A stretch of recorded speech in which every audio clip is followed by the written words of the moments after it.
We just saw how Moses sought to divvy up his duties by delegation. Now I want to shift gears from the law to the prophets. If Moses is like the representative figure for the Torah and the law, Elijah is the definitive representative figure for all of the prophets. Now Elijah, he's quite a character, right? He's strong, committed, and he's actually defiant to the evil of his day. He stood sometimes alone in order to call out evil and to bring about a change for good. I like Elijah.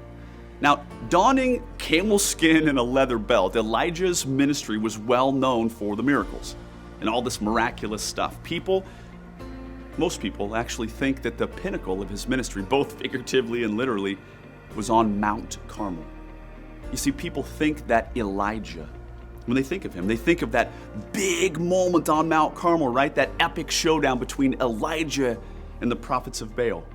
When fire came raging down from heaven, it was definitely a pretty big moment. However, did anything really change in the nation as a result of that episode? Did the nation have this big change of a moral direction? Did the hearts of the people turn back to God by the thousands? Truth be told, no. Really, nothing changed at all after that fire fell on Mount Carmel. Ahab and Jezebel still reigned on thrones of wickedness, and there was real no change in the heart condition of the people. Now, as you might remember, once fire fell from heaven, Elijah ran for his life from Queen Jezebel's threat and laid under a broom tree, broken and dismayed. After listening to God's still small voice and that mountain crag, Elijah was told to go anoint Elisha as his successor. You see, Elijah was to pass the baton. He was to pass the mantle of leadership to another. Now, leading up to this, Jezebel had killed hundreds and hundreds of prophets. Prophets had been hidden in caves so they wouldn't be slain by the wicked Queen Jezebel. The office of the prophet had been almost completely extinguished. And Elijah was given a directive from God to multiply himself in Elisha. So Elijah taught, trained, and mentored Elisha. Now though the Bible does not give a ton of detail, we do know that Elisha followed and walked with his mentor Elijah. Along the way, the prophet school was created. This was the space where Elisha and Elijah systematically taught and trained and replicated themselves and their students.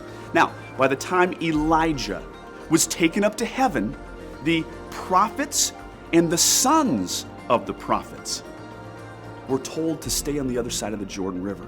You see, Elijah had successfully replicated himself many times over. There were now two generations, the prophets and the sons of the prophets, looking on as their master was getting ready to be taken from them. Now you see, Jezebel had sought to exterminate the final remnants of the prophets. What took Jezebel moments to kill took Elijah a lifetime to rebuild. Those efforts of rebuilding took place in the form of the prophet school. Elijah's greatest legacy was deposited in Elisha. Elisha's greatest legacy came through the replication of himself through the prophet school. You see, this school carried all the way through Elisha's life. Duplicating oneself not only takes double the work, it takes an immense amount of time. I believe our greatest and most lasting contribution will not be through the big event programs or these big splash things. I don't believe our legacy will be realized through the big and the glamorous. I actually believe it will be realized through the slow and steady replication of our efforts into the life of maybe just one other person. The revival and restoration of Israel was not through one man's miracles, but through the ministry of multiplication. You see, every one of us, we're all short-timers on this earth. Elisha, you see, he made more of himself. Elijah made more of himself, and we should do the same. What Moses did through delegation, Elijah and Elisha did through systematic education.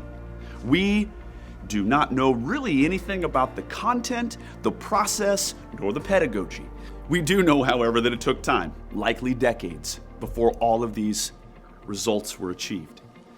Duplication through education is not glamorous. It lacks like the fire falling from heaven and the fanfare. It typically involves concentrating on a few numbers of people. Yet, it is done with the hope of the greatest of returns. Most people do not know about those kind of, quote, lost years, so to speak, of Elijah's ministry. Most people only know the massive and the miraculous.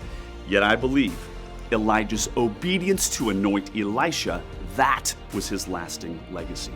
Bottom line, ministry multiplication takes time. It is often unseen, and it likely concentrates on but a few people.